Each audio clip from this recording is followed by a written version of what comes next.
Welcome to Journey into the Mystic, a podcast where we uncover the powerful intersections between the mystical and Eros. Eros is that which connects. Each episode delves into themes of liberation, healing, and connection, guiding those seeking deeper self-understanding and richer relationships. We explore practices and philosophies that unlock new dimensions of being, diving deep into mystical states and their significance for growth and well-being. Mystical states are defined and marked by profound changes in perception, thought, and emotion, offer experiences of unity, timelessness, and deep insight. Whether induced by meditation, prayer, psychedelics, orgasmic meditation, or spontaneous occurrences, these states evoke feelings of transcendence and profound connection. Join us as we explore the path to the mystical state. I am your host, Rachel Pelletier, an erotic practitioner and explorer of mystical states for over 18 years. I'm also a licensed advanced drug and alcohol counselor, certified clinical trauma professional. I am also certified in psychedelic-assisted therapy. My passion is to walk with people through addiction and trauma, reminding them that what they think is wrong with them is often what is most right about them. I have a passion for rewilding humanity and for love of all things wild. Join me through the mystical state exploration. Today, I am thrilled to welcome Dr. David Luke. He is an associate professor of psychology at the University of Greenwich and Parrott Warwick senior researcher via Trinity. Take two. Today, I am thrilled to welcome my guest, Dr. David Luke, an associate professor of psychology at the University of Greenwich and Parrott Warwick senior researcher via Trinity College, Cambridge. His research focuses on transpersonal experiences, anomalous phenomenon, and altered states of consciousness, especially via psychedelics. Having published more than 100 academic papers in this area, including 13 books such as Other Worlds, Psychedelics, and Exceptional Human Experience.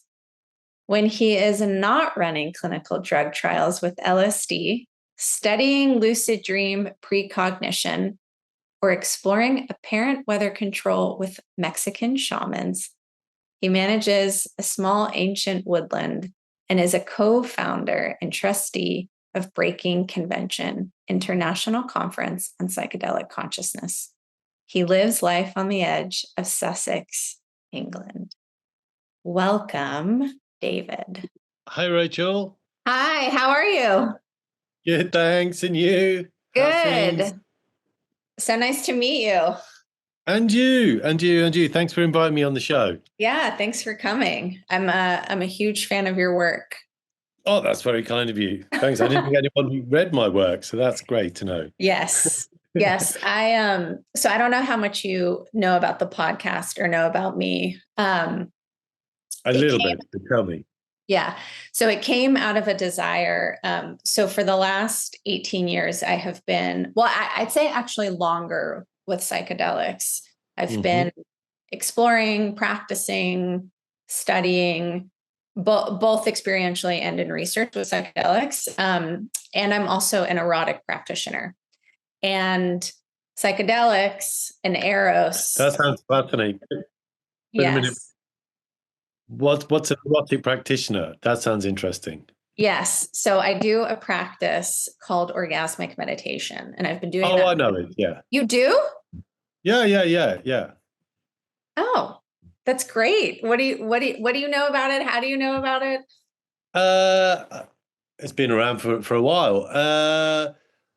Yeah. Did you do a workshop? I mean, I don't think I ended up going to one of the workshops. We hosted a workshop like on meditation, at our psychedelic conference a few years ago now, 7 or 8 years ago. So I'm familiar. I'm familiar with the practice and the process.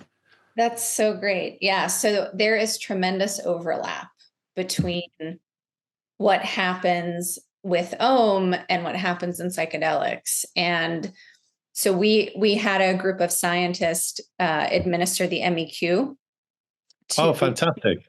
to a very large group of practitioners a few years ago, and they found a lot of things that was fascinating. But one of the most fascinating things is people who practice Om reported a mystical experience on par with a moderate dose of psilocybin.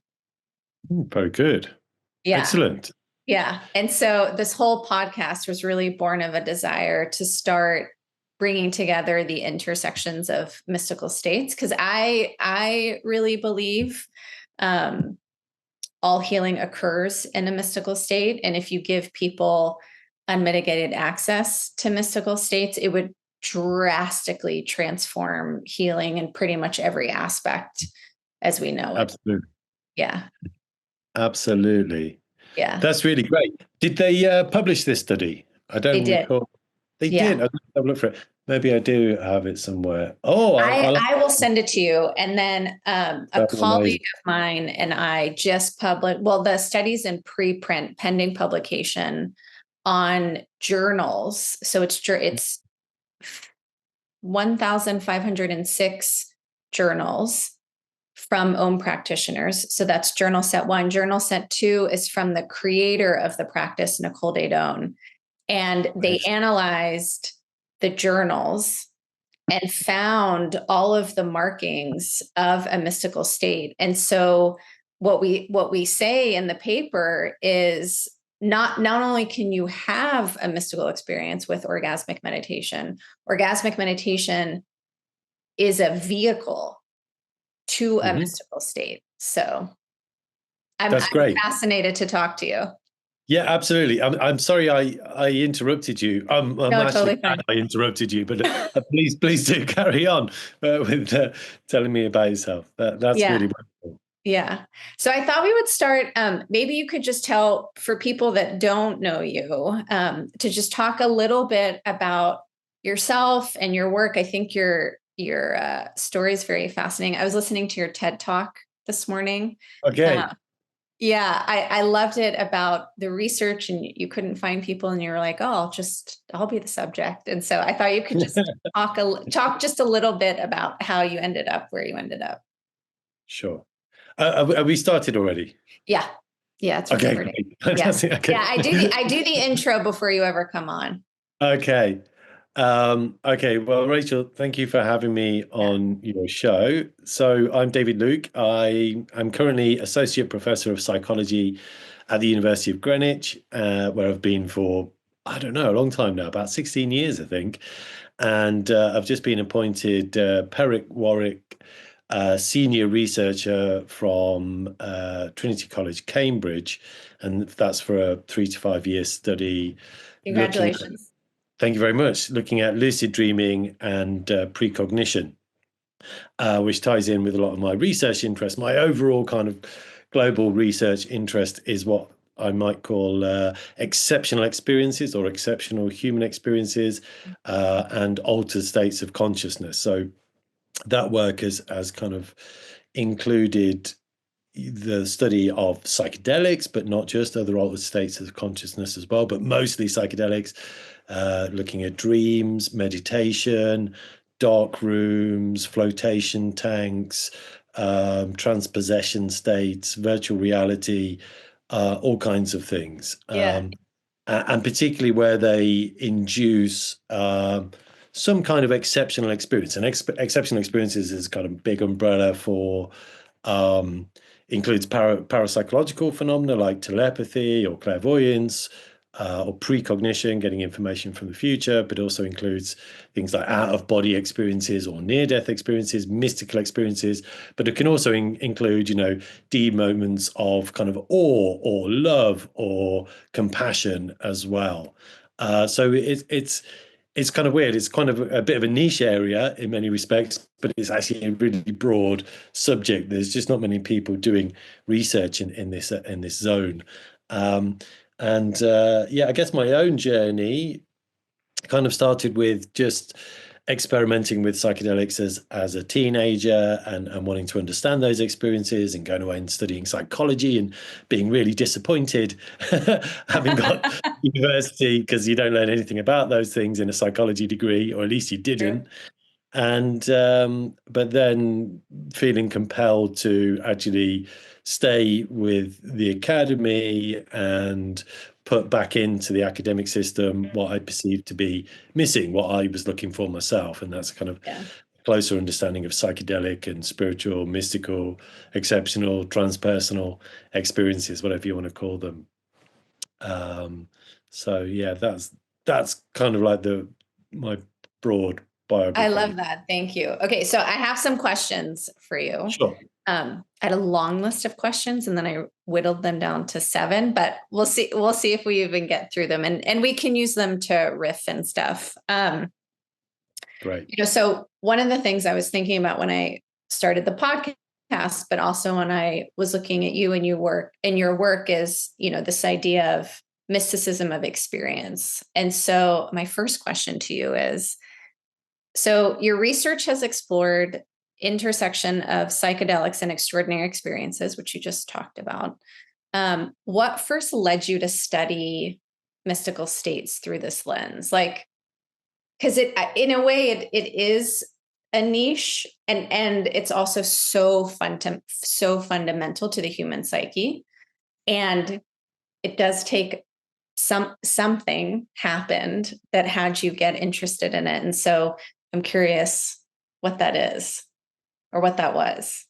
Yes, I mean, well, many things. I mean, I guess as a child, I was always interested in altered states and curious phenomena. I used to have lots of really bizarre sleep Mm. experiences, or nocturnal experiences, and I would talk to the lights in the daytime, and so I've always been interested in this kind of stuff. And then as I was, getting into kind of self-study, mostly by skiving off school and going in the secondhand bookshops, I got very interested in all the kind of left field science, and psychical research. So I'd always had an interest in this, and then also developed an interest in other altered states and psychedelics as a teenager. But I didn't actually really directly study mystical experience until relatively recently, in that I was interested in these exceptional experiences, particularly as people have them with psychedelics. I did my PhD in parapsychology, so I was looking primarily at precognition. That's Mm. getting information, reliable information from the future. And so I was kind of interested in the kind of intersection between science and shamanism, really, through altered states, particularly through psychedelics. And 20 odd years ago, when I started to do this research, psychedelics were still very much taboo in the academy. Yeah. But I started exploring this overlap, and how, by studying psychedelics, we come to discover that people have all manner of extraordinary experiences, particularly these ones that fit in this kind of shamanic worldview of transcending time and space and bringing back useful information, which isn't part of the classical mystical experience, but nevertheless. And then, of course, psychedelics became much more popular in the academy. We started seeing all their potential mental health benefits again after 50 years. Right. Um, Yeah, I mean, and it was actually people like, through the pioneering work of actually like Roland Griffiths and his team at Johns Yeah. Hopkins University. So just so you know, he is a hero of mine in general, just for his pioneering research, but he was also familiar with orgasmic meditation. Um, and and said, essentially, just based on the research that he had seen, that it's on par with what you experience in a moderate to high dose of psilocybin. And that, typically it's interesting because I don't know if I mentioned this. So I did a psychedelic assisted therapy training and research program with CIS Great. I guess it must be almost 2 years, right as Okay. like this whole thing with the FDA was happening around MDMA, which is a whole thing I want to talk to you about. And I did it because I think it's so important that you give people vehicles and you actually let people choose for themselves. But Roland was big in terms of what happens post-trip for integration. People don't typically have it. So they often recommend meditation, but he was like, oh, what would happen if you also gave people OM, because it's a partnered practice. And typically psychedelics can be, not always, but often for people, it can be pretty solo, and how to begin to introduce this idea of connection as also ongoing access to mystical states. Amazing. Did Yeah. did he actually implement the own practice? Sadly, there was not enough time. Yeah. No, indeed.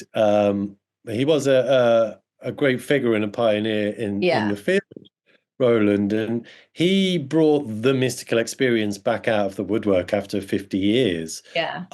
in terms of psychedelic experiences, which opened the door for a great deal of things to occur in that. As psychedelic assisted psychotherapy clinical trials and research started to happen, some of those researchers began to include this mystical experience measure in those studies. And when they did, they found that it very strongly predicted clinical outcomes. Like the more mystical your Mm-hmm. trip in the therapy, the better were your reductions of addictions, Yeah. depression, anxiety, trauma, etc. Um, and so, like the mystical experiences has done this whole 180, right? Uh, Totally. whereby it was like previously either demonized or pathologized, pretty much. It's now seen to be very much part of the medicine. It's part of better mental health and well-being, um, in the space of a decade or so. So that's kind of great. And if you can access that through other techniques other than through Yeah. psychedelics, great. I mean, psychedelics are probably the most consistent and reliable and strong in producing Yes. positive effects, but uh, they're not without their own challenges, and legality being one of them, and Yeah. Yeah. um, but also the potential for challenging psychological fallout. So yeah, there are other methods we can access to get there.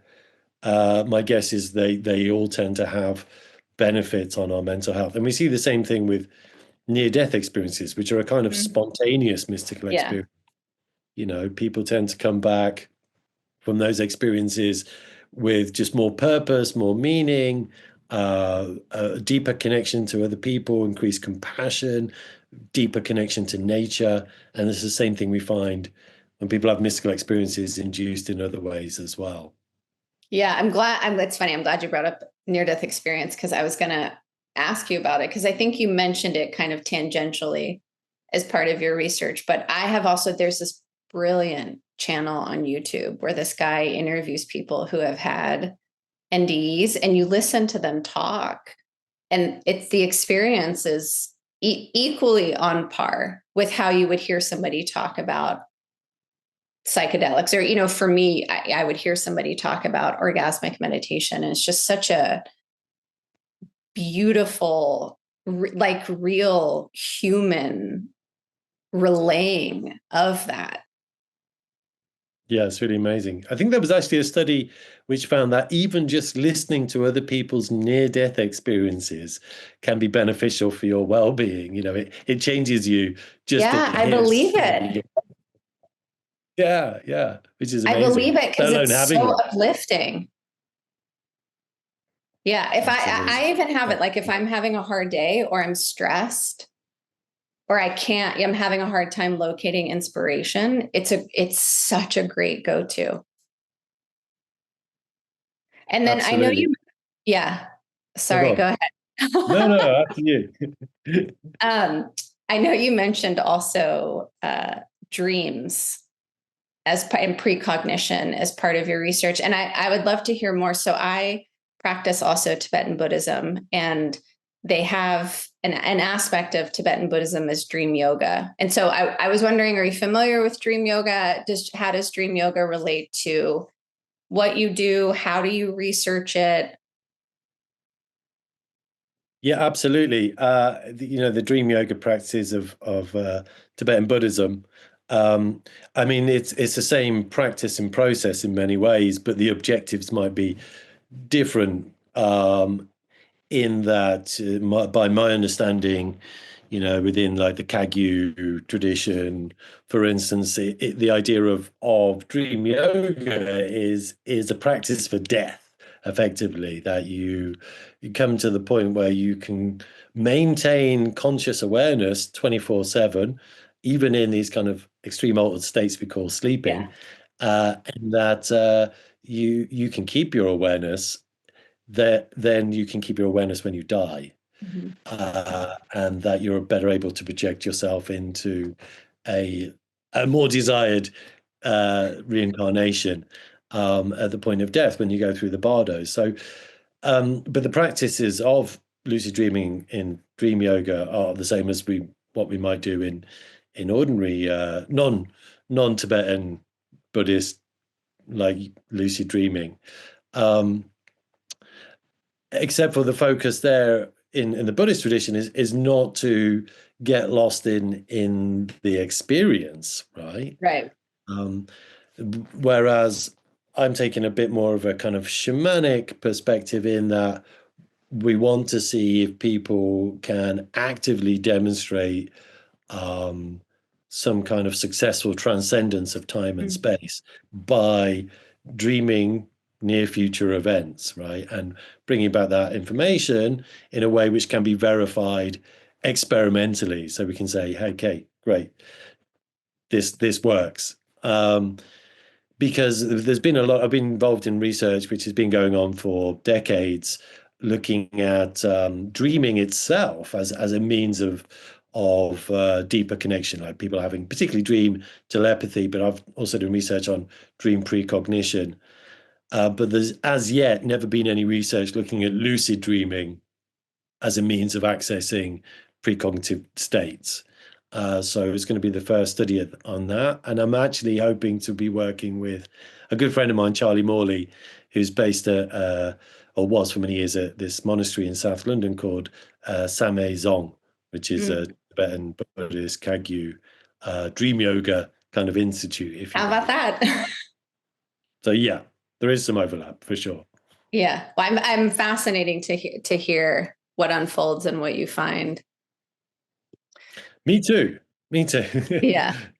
Okay, so you have studied altered states, and I guess we could call it like psi phenomenon or para phenomenon. And have you encountered compelling evidence that mystical experiences grant access to non-ordinary forms of perception? I mean, for me, compelling for me, maybe not necessarily compelling for everyday mainstream jobbing science.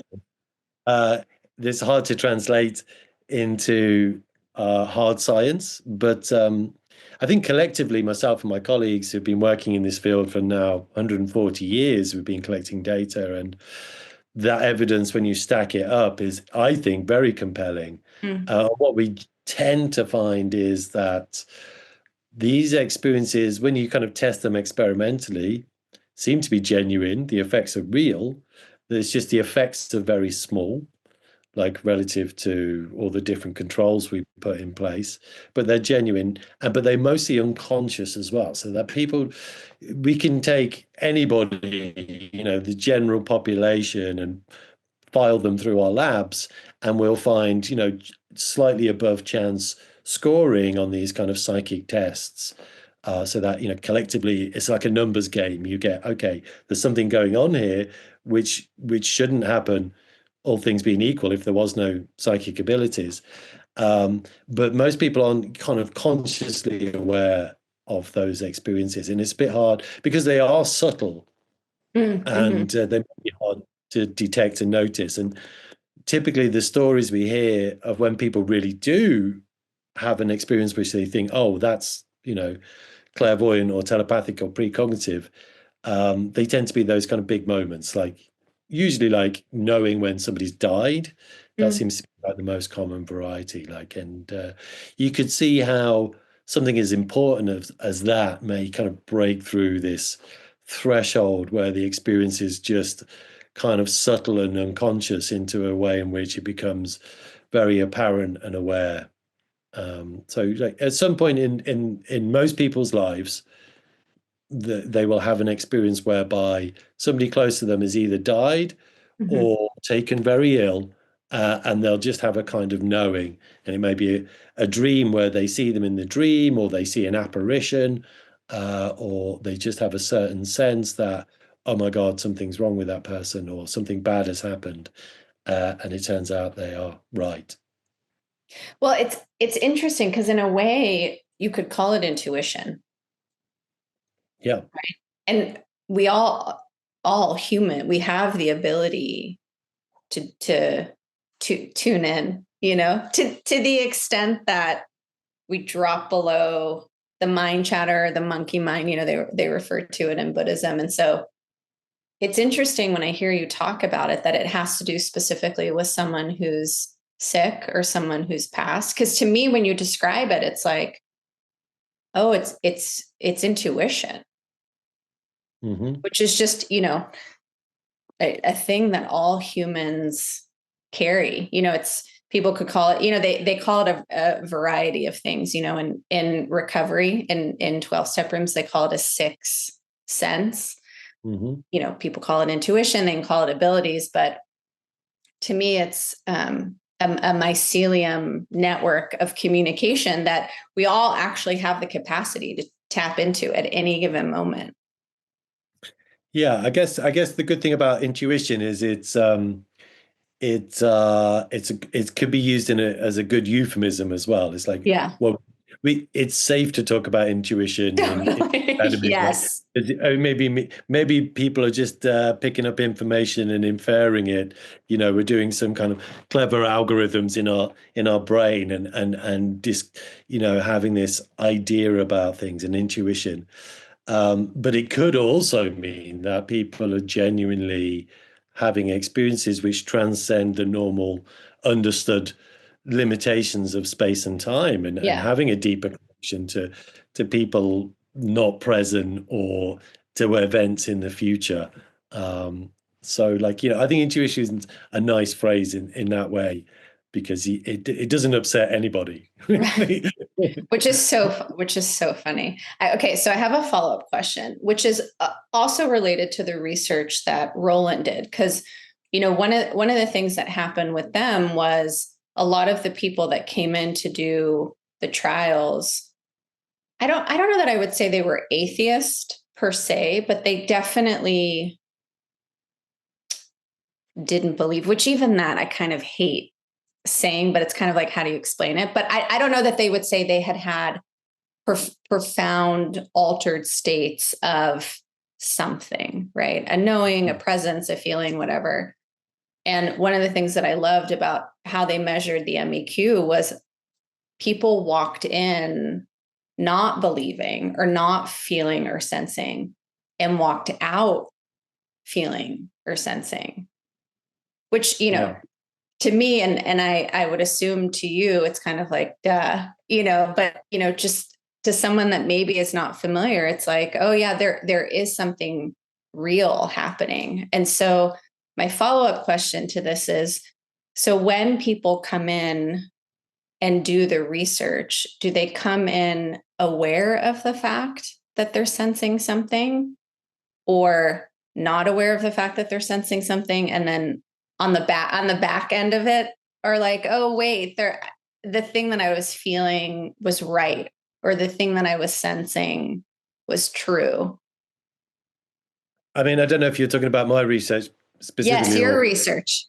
I mean, it really depends. I mean, which studies, but you're always going to get people who are more skeptical or more atheist, and I think, but scratch the surface, and there's something inherent in everybody in that we seek meaning and we seek connection, and without those things, yeah, we kind of starve, metaphysically Yeah. speaking, right?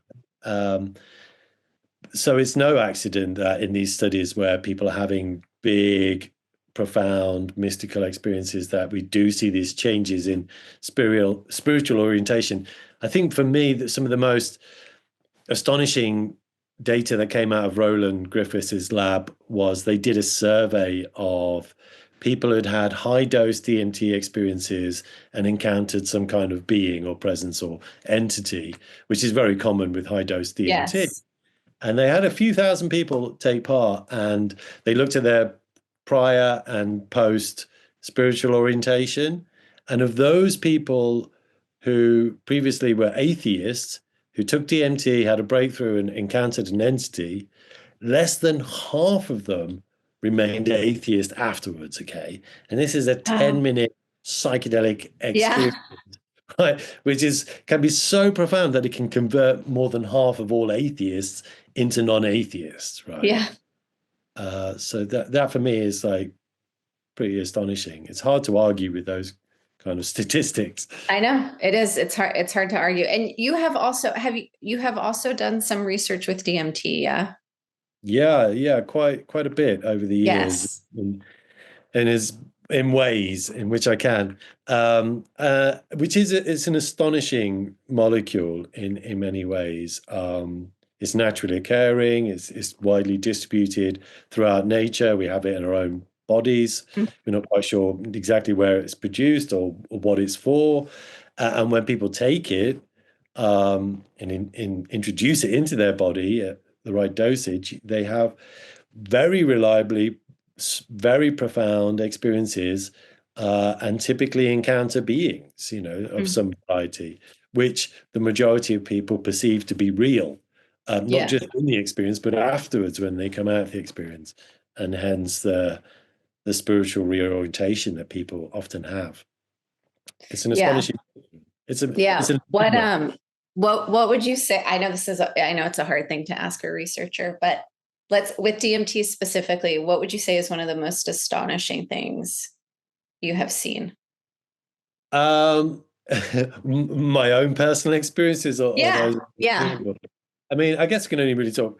I mean, about my own experiences in a way, and I don't really want to do that, but no, I will.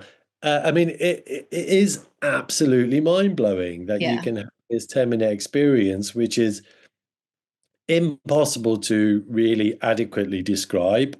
If you're trying to tell somebody, okay, this is what happens, they kind of might partially understand what you're talking about, but then when they have the experience, they're like, your description of it in no way prepares that person Mm. adequately for the kind of experience they're going to have, because it is beyond our imagination, and kind of beyond our ability to imagine how astonished we can be, right? It's absolutely mind-blowing when you have these encounters, uh, in this completely other world, which you've just been instantly transported to. Right. They feel In like a rocket ship. absolutely, it's like being, was it once described as being, it's like being fired out of an atomic cannon with neon Totally. time barreling. It's Through very the high, you're just like hurtling through the mortal coil. super fast. Yeah, Yes. exactly that. And the experiences are just deeply astonishing and profound.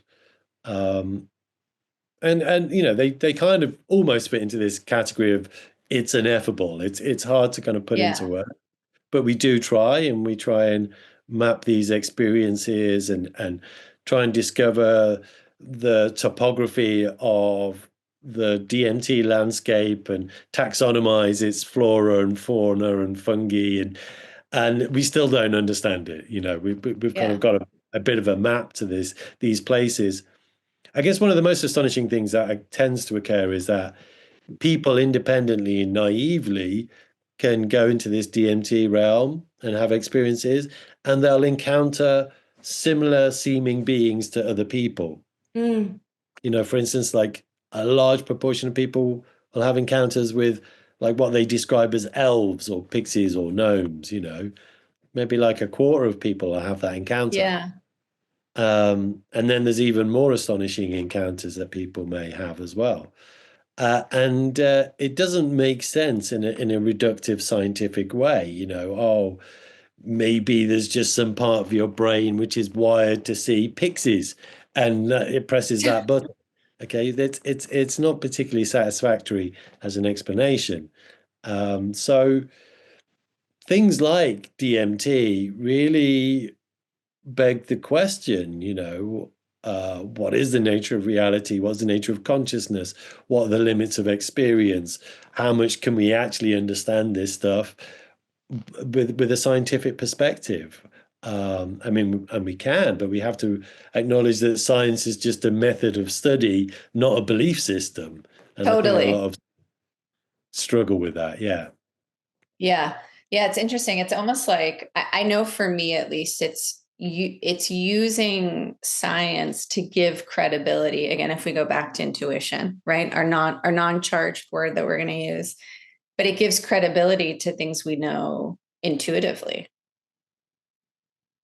It does. I mean, I think absolutely. But as a scientist, we worry about credibility and we're concerned about credibility, but that's not our purpose for doing it. I mean, Mhm. I think it's useful for people having these experiences, that having scientists come along and say, like, something extraordinary is going on here, is validating. But as a scientist, our objective is, what the hell is going on here? And we're trying to understand it, and we really don't have a clue. And I think as long as we're open and honest and say we don't have a clue, Yeah. but something is going on, then that's useful. Yeah. What has been the most rewarding thing that you have found doing the research that you're doing? And then here's my bookend question. What's been the most challenging? Ooh, okay, thanks. I mean, there's so many rewarding things about doing this research. It's kind of like it's almost career suicide, and Mm. it's it's not the most kind of financially lucrative career moves, that's for sure. You can hang in there as an academic and make ends meet just about, but it is probably one of the most interesting um, career paths you can choose. I'm not making kind of much bank in dollars, but I'm making a lot of eudaimonic bank, as my good friend Sam mentioned to me the other day. It's like everything's full of meaning, right? And I give lots of public lectures, and it's seeing people coming up to me and saying, "Oh, wow, I had these experiences. It changed my life. I've really helped with my depression and all this and that." It's giving talks, and then going back to the same city and giving a talk a year or two later, and seeing these people as like, "Oh, I came to your talk last year. I'd never even tried psychedelics, and then I went away and tried them, and I gave up drinking, and I Wow. depression, and now I've got all my friends taking them, and they've all give up drinking and cocaine as well." And you're like, "Oh, well, I didn't expect that, and I wasn't encouraging that." Totally. Yeah. It's great to hear people like changing their lives and improving their lives most often, and occasionally Mm. sometimes people have struggling experiences. But for me, as a researcher rather than just as a public speaker, um, for me, some of the most rewarding work has been looking at nature connectedness, Mm. and which was an area which wasn't really researched when I started looking into it a decade ago, and finding that people have like really profound connections with nature following these experiences, particularly with Yeah. psychedelics. And that the majority of people who take psychedelics in our surveys report changing their diet or increasing the amount of gardening they do, Yeah. which is astonishing, or quitting their jobs and taking up PhDs in botany, and it's like, well, that gives me some kind of hope that we are not on this one-way path to certain ecological demise. So that's rewarding. Yeah. You said so many things that I've so many things because you Sorry. mentioned eudaimonic, and for me the foundation of everything that I do is based in eudaimonia. Mhm. But I'm going to come back to that because I wanted to ask your opinion, just so you know we had this whole thing that happened in the States with MDMA and the FDA, and then the FDA obviously denied MDMA. And now you're seeing kind of a resurgence almost of the importance of psychedelics, especially with addiction, mental health stuff, PTSD specifically, with RFK Jr. coming in and, really just kind of roaring things forward. So I wanted to see, if you feel comfortable, what your thoughts are about it. Yeah, it's a big story, isn't it?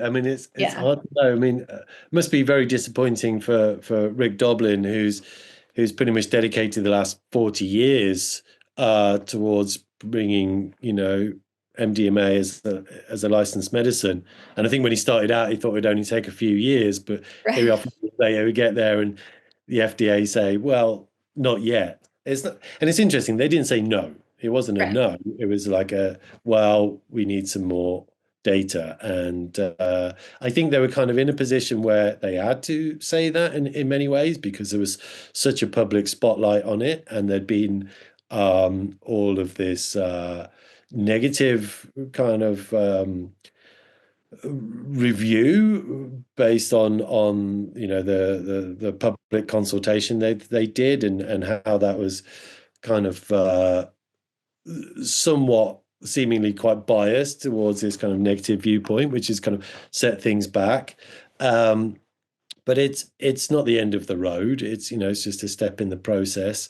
We are seeing globally shifts in the attitudes towards psychedelics as medicines and also as non-medicine substances. You've seen kind of change of legislation across the states, in Oregon and elsewhere, and also in Australia, where they've actually just made psilocybin and MDMA licensed medicines 2 years ago now, I think. So yeah, those kind of changes are already happening. It's not the last bite of the cherry. I think it's going to come around, and we'll start seeing, I think, some of these substances getting approved as medicines. So it's a setback and it's a disappointment, particularly for Rick Doblin, who spent decades trying to achieve these aims. But I think things are moving in the direction of increased medicalization, legalization, decriminalization of psychedelics and MDMA. But I think we do need to move kind of cautiously as well, and also consider that these things do have potential negative consequences too. Not least in a kind of unregulated grey market with pop-up shamans and retreat centers, and the which are potentially ripe for exploitation. yeah, And that also happens as well. So, but that's almost an argument for having, medical licensing in a way, right? yeah. I really think it's going to transform how we do healing to begin with. So now we'll go back to eudaimonia, which, if people don't know what that is, it's kind of loosely translated as human flourishing. Because I think, and I would say this is true of any vehicle that gives you access to a mystical state is activating eudaimonia. Because you were talking about people who do psychedelic trips who then on the back end of it quit their job, right? Or feel more connected to nature, which I think is a byproduct of having eudaimonia turned on inside of a human being. And so I was wondering if you could speak to it more, both personally, but also, do you see it in your research? If so, what does that look like? Yes, I do. I've recently been looking into kind of exceptional experiences more broadly. So thanks to Roland Griffiths and his pioneering work with the mystical experience, we've now seen the M word, i.e., mysticism or mystical experiences, kind of sneak its way in through the back door of medical science. Yeah. But it's not well tolerated, and it's like and it's only one form of exceptional experience. The classic mystical experience they measure, unitive experiences, all the rest of it. But there's a whole range of other exceptional experiences which have been ignored and left behind, which people regularly have with psychedelics, Mm. like out of body experiences, telepathy, clairvoyance, and so on, all the other stuff I'm interested in. And so I did this survey to see, um, how do they affect well-being when people have these other Yeah. non-mystical but exceptional experiences with psychedelics. And it turns out, yes, the vast majority of people report that they have very positive benefits on their well-being. Like Mm. 96, 97% of people who have these experiences go, it improved my well-being. And when you look at the kind of indices of well-being that it enhances, it's primarily to do with having a deeper purpose and sense of meaning in life, right? Which is kind of very much part of eudaimonic happiness or eudaimonic well-being and flourishing. It's like having a sense of purpose and meaning. And it Yeah. also turns out that having a sense of purpose and meaning in life is the number one thing that people with depression say they wish they Yes. could change about being depressed. It's like, we're very much seeing these kind of changes in a eudaimonic well-being arising from exceptional experiences, whether it's caused by psychedelics or non-psychedelic, experiences. And so that's important for our concepts of well-being and for mental health, right? That and you're right. I think the psychedelics is just one Yeah. way in. What it's showing is that it's these experiences, induced by psychedelics or not, that are beneficial to our well-being, and primarily in the sense that they give us a sense of purpose and meaning. That in a world which has become almost kind of meaningless, we're in a meaning crisis, right? Yeah. These experiences are very vital, right, to us to re-enchant the world and show us that actually there is some deeper sense of purpose and meaning that we can access. Yeah. And I think when you're talking about depression specifically, that's so much part of it. At the root really of depression is a sense of meaningless. I mean, I would say in a way it's true of almost anything that you look at in terms of mental health, right? It's almost a deep dread or void that there isn't anything else, that there isn't meaning. And so all of a Mhm. sudden now you have these vehicles where people can access exceptional experiences, mystical experiences, right? And you see, the way I talk about it is it's turning on, like turning a light on. You're turning on the eudaimonia inside of a person. And just that alone is so powerful. To me, you hear these stories of veterans that specifically with psychedelics, they have these really profound, forgiving, healing experiences. And then they go out and they talk about it. And just in the sharing of it to the people that they're talking to, it creates that activation of eudaimonia. Mhm. Absolutely. Yeah, Yeah. absolutely. We're all seeking connection, We're really. all seeking connection. I Yeah, know. or we should be. If we're not, there's we've got a problem, I think. Yeah. Yeah. Okay, so I will ask this as my final question, and then hopefully we can speak again because this is Yeah, that went really lovely. quick. Yeah. Um, so looking further into the future, what do you think becomes possible as a civilization that regains access to mystical states, exceptional states, we'll say non-ordinary states of consciousness? Yeah, really nice. I mean, I guess we'll have a saner and better functioning society. We'll be hopefully, we'd like. I mean, it's not going to necessarily resolve all the problems of being human and having an ego and access to resources and all the rest of it overnight. But if we are more connected and have more compassion, we're going to get along better, which sounds like a bit of a hippie ideal, but also that we will understand ourselves better, we'll have better mental health, uh, and it'll be a saner and safer world in that we'll also connect more deeply to the natural world and appreciate ourselves as a species, as a part of nature instead of apart from nature, and we will become better custodians or caretakers or inhabitants of this planet, which is absolutely vital because we are in an ecological crisis, and we'll hopefully discover that the two go together. When we feel more connected and integrated with our ecosystems and all the species in it, human and otherwise, we are in a better place, just generally for our existence. Yeah, I totally agree. And then what about for you specifically? For me specifically, I don't know.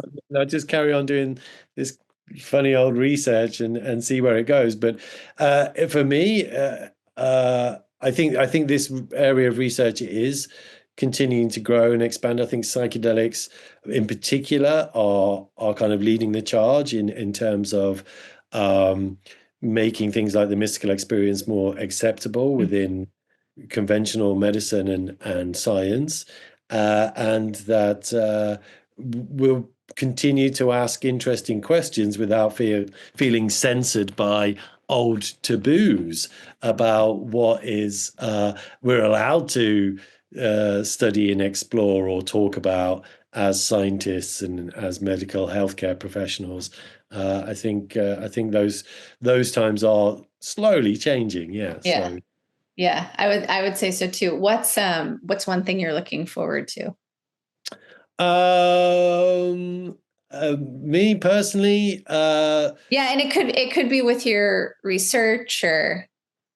Well, me personally is probably doing less research and spending more time in the woods, and I'm slowly constructing a dream temple, in a bit of ancient forest, and just trying to bring back an ancient tradition of getting into natural altered states of consciousness and connecting more with ourselves and with nature. I love that. Thank you Me so too. much. Yeah, this has been so lovely. It was such a thrill to meet you. Yeah. And you, Rachel. Thank you Thank so much you. for having me along. I hope to get to chat to you again. Yes, I would love to. I would love to just stay in touch. Great. Yeah. Please do send me that link. I will. I promise. Okay. Thanks so much. Yeah. I'm going to shoot off. Take care, Rachel. Love to see you. Bye. Thank you. Thank you for listening to Journey into the Mystic. I am your host, Rachel, and we will see you next time.